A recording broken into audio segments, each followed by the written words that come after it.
स्वागत है आप सभी का फिर से मेरे YouTube चैनल वीटू स्टडी में।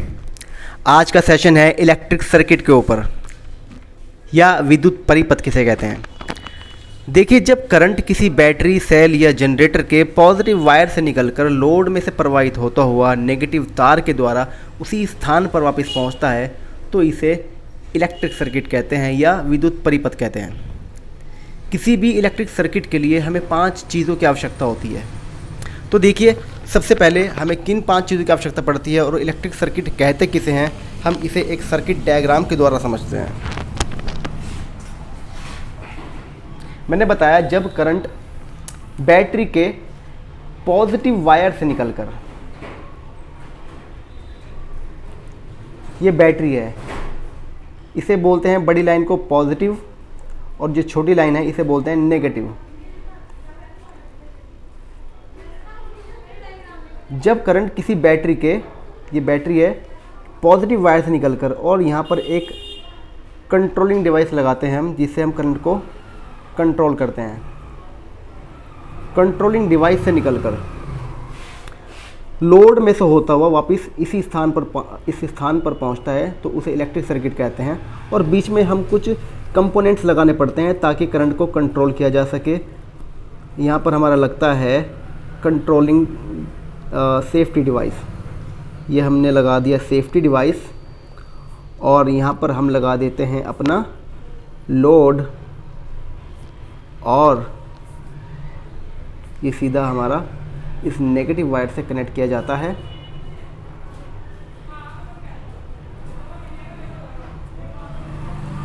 ये बैटरी है,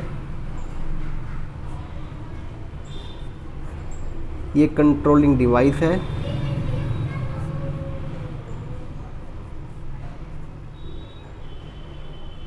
ये सेफ्टी डिवाइस है,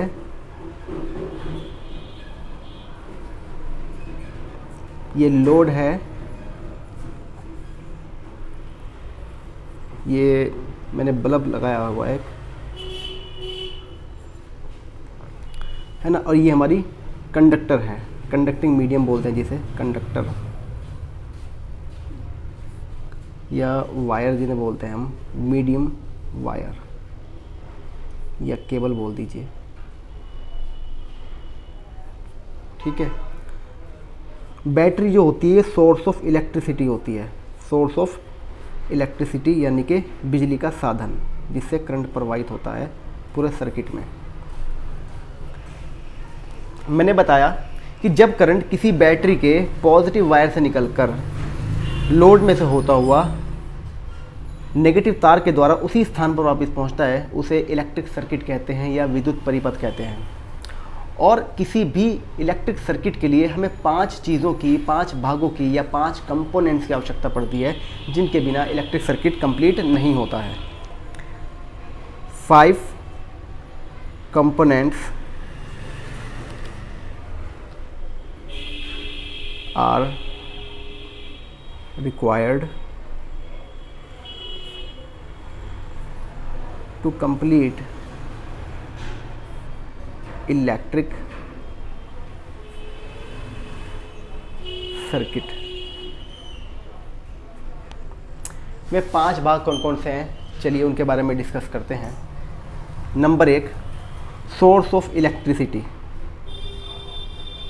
सोर्स ऑफ इलेक्ट्रिसिटी,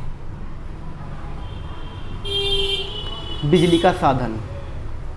ये तो सबसे इम्पोर्टेंट कंपोनेंट है इलेक्ट्रिक सर्किट का, जिसके बिना करंट ही फ्लो नहीं होगा इलेक्ट्रिक सर्किट में।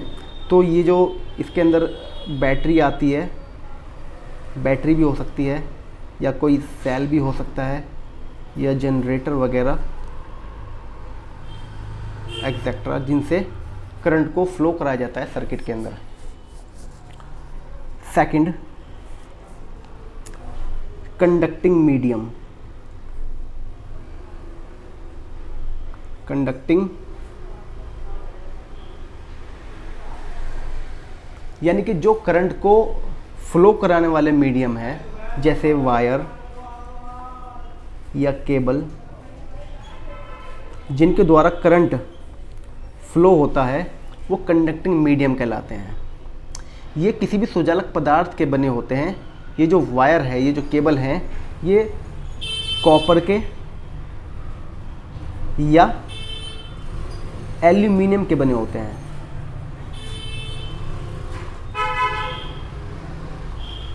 Number 3, safety device.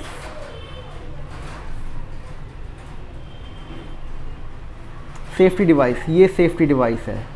Safety device के अंदर एमसीबी या फ्यूज़ या सर्किट ब्रेकर,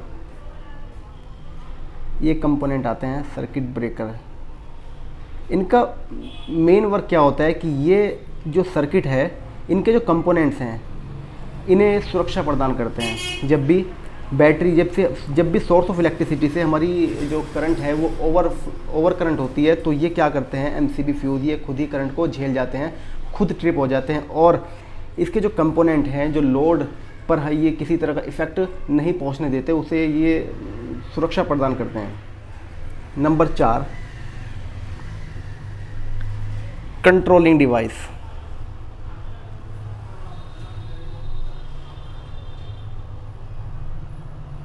कंट्रोलिंग डिवाइस, ये क्या होता है, जिससे करंट को कंट्रोल किया जाता है। जैसे स्विच, इसका मेन फंक्शन क्या है, करंट को ऑन या ऑफ करना। इसी से करंट को ऑन किया जाता है। अब ये क्या है, ऑफ है। जब ये यहाँ पर मिल जाएगा तो ये ऑन हो जाएगा, और जब इसे हम ऑफ करेंगे तो यहाँ से इसका कनेक्शन कट जाएगा। नंबर 5, सबसे important, consuming device. Consuming device यानी जो हमारा लोड होता है सर्किट के अंदर, ये वो चीज़ है। जैसे हमारा फ़ैन हो गया, या बल्ब हो गया, या रेफ्रिजरेटर हो गया, या प्रेस हो गया, ओवन हो गया, जितने भी हम घरों में उपकरण चलाते हैं वो कंज्यूमिंग डिवाइस होते हैं, जो करंट को कंज्यूम करते हैं। अब बात करते हैं टाइप्स ऑफ इलेक्ट्रिक सर्किट की। इलेक्ट्रिक सर्किट 4 प्रकार के होते हैं। Number 1, closed circuit.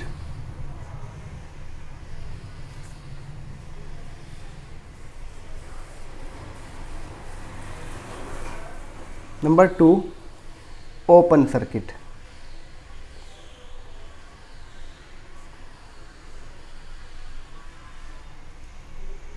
Number 3, short circuit.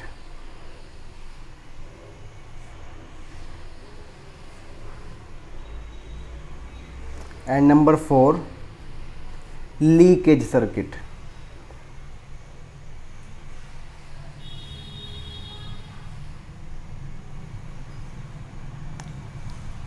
ये इलेक्ट्रिक सर्किट जो हैं, ये 4 प्रकार के होते हैं। सबसे पहले बात करेंगे हम क्लोज्ड सर्किट की।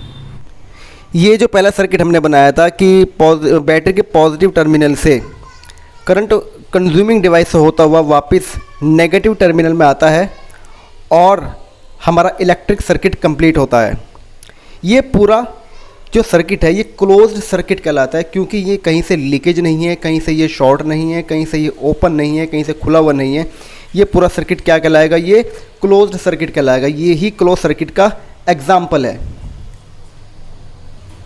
यानी ऐसा सर्किट जिसमें करंट पॉजिटिव टर्मिनल से नेगेटिव टर्मिनल तक बिना किसी रुकावट के फ्लो होता है, उसे क्लोज्ड सर्किट कहते हैं।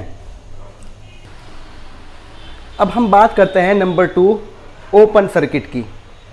यानी ये जो क्लोज सर्किट था, इसमें करंट जो है पॉजिटिव टर्मिनल से नेगेटिव टर्मिनल तक बिना किसी रुकावट के, बिना किसी बाधा के फ्लो हो रहा है। अगर इसमें जो कंडक्टिंग मीडियम है, जो वायर है, वो कहीं से बीच में से ब्रेक हो जाए, टूट जाए, तो ये सर्किट उस कंडीशन में ओपन सर्किट कहलाएगा। जैसे ये हमारी बैटरी है, ये इसके पॉजिटिव टर्मिनल से करंट फ्लो होता हुआ सेफ्टी डिवाइस से होता हुआ कंज्यूमिंग डिवाइस से जो है, यहाँ पर ये हमारी कंडक्टिंग मीडियम जो है, जो वायर है, वो ब्रेक हो गई है, ओपन हो गई है। तो इस कंडीशन में हम इसे सर्किट को क्या कहेंगे, ओपन सर्किट कहेंगे। अब बात करते हैं नंबर 3, शॉर्ट सर्किट। जब पॉजिटिव वायर यानी कि फेज वायर और न्यूट्रल वायर आपस में चिपक जाती हैं इंसुलेशन ख़राब होने के कारण या ओवर करंट के कारण, जब उनका इंसुलेशन ख़राब हो जाता है तो दोनों वायर आपस में चिपक जाती हैं, तो उस कंडीशन में सर्किट को हम क्या कहते हैं? शॉर्ट सर्किट कहते हैं। शॉर्ट सर्किट के एग्जांपल को हम इस तरह समझते हैं कि जब भी यहाँ से कोई भी वायर निकलेगी तो ये जो वायर है ये आपस में जो हमारी कनेक्ट हो जाती है, चिपक जाती है हमारे न्यूट्रल वायर से, और यहाँ पर ये शॉर्ट सर्किट हो जाता है।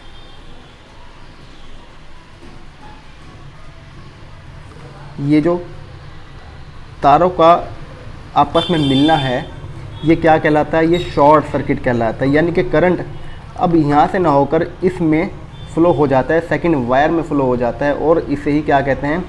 शॉर्ट सर्किट कहते हैं। Number 4, leakage circuit. Leakage circuit क्या है?